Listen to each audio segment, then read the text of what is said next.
ناظرین، آج سے ہزاروں سال قبل جزیرہ عرب کے جنوبی علاقوں میں یمن کی گرد و نواح میں سبا نامی ایک شہر آباد تھا۔ یہ شہر اپنے وقت کا بہت ہی امیر شہر تھا۔ وہاں شراجیل بن مالک نامی شخص کی حکمرانی تھی۔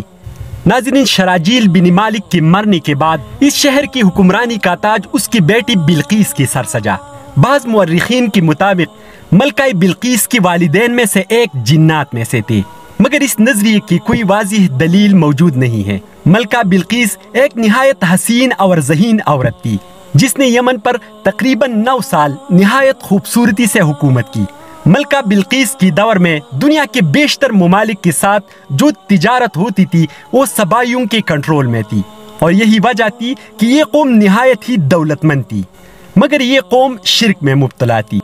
ناظرین، ملکہ بلقیس اگرچہ بہت ذہین اور اس کی قوم نہایت امیر و طاقتور تھی، لیکن یہ وہ زمانہ تھا جب مشرق سے مغرب تک ایک عظیم واحد بادشاہ اور اللہ کے نبی سلیمان ابن داؤد علیہ السلام کی طاقت اور حکومت اور جاہ و جلال کا ڈنکا بجتا تھا۔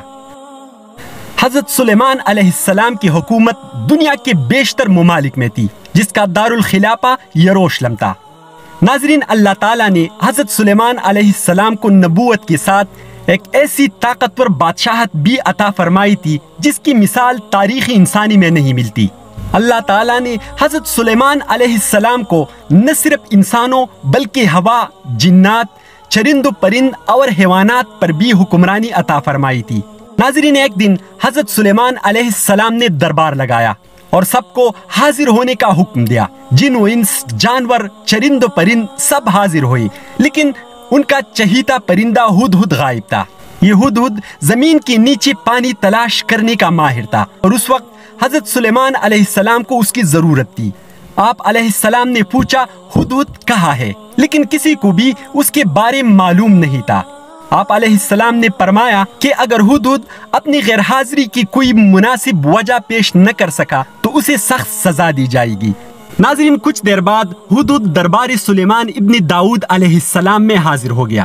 آپ علیہ السلام نے غیر حاضری کی وجہ پوچھی تو ہدہد نے بڑے ادب و احترام سے جواب دیا، اے اللہ کے پیغمبر، میں الٹے ایک ایسے ملک پہنچ گیا تھا جہاں ایک رانی ایک بہت بڑے تخت پر بیٹھ کر حکومت کرتی ہے۔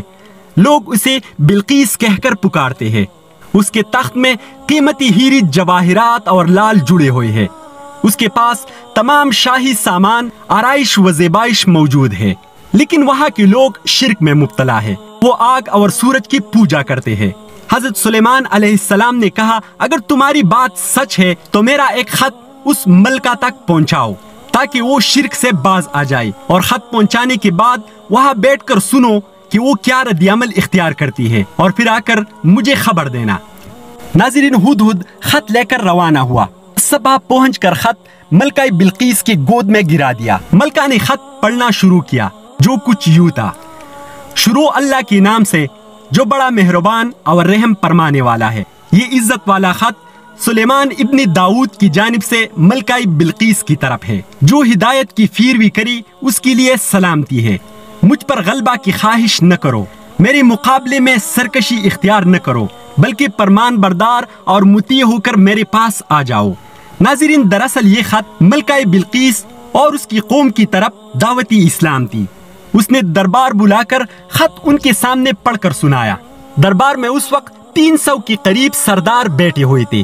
جب انہوں نے خط سنا تو اسے اپنا توہین سمجھے اور حضرت سلیمان علیہ السلام سے جنگ کا ارادہ ظاہر کیا، مگر ملکہ بلقیس بہت سمجھدار تھی۔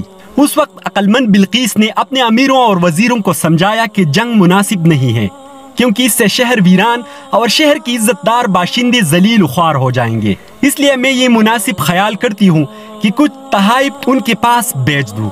اس سے امتحان ہو جائے گا کہ حضرت سلیمان صرف بادشاہ ہے یا اللہ تعالیٰ کی نبی بھی ہے۔ اگر وہ نبی ہوں گے تو ہرگز تحائف قبول نہیں کریں گے، بلکہ ہم لوگوں کو اپنی دین کی اتباع کا حکم دیں گے، اور اگر وہ صرف بادشاہ ہوں گے تو ہمارے تحفے قبول کر کے نرم ہو جائیں گے۔ چنانچہ بلقیس نے 500 غلام، 500 لونڈیا بہترین لباس اور زیوروں سے آراستہ کر کے بھیجے، اور ان لوگوں کے ساتھ 500 سونے کی اینٹیں اور بہت سے جواہرات اور ایک خط اپنے قاصد کے ساتھ بھیجا۔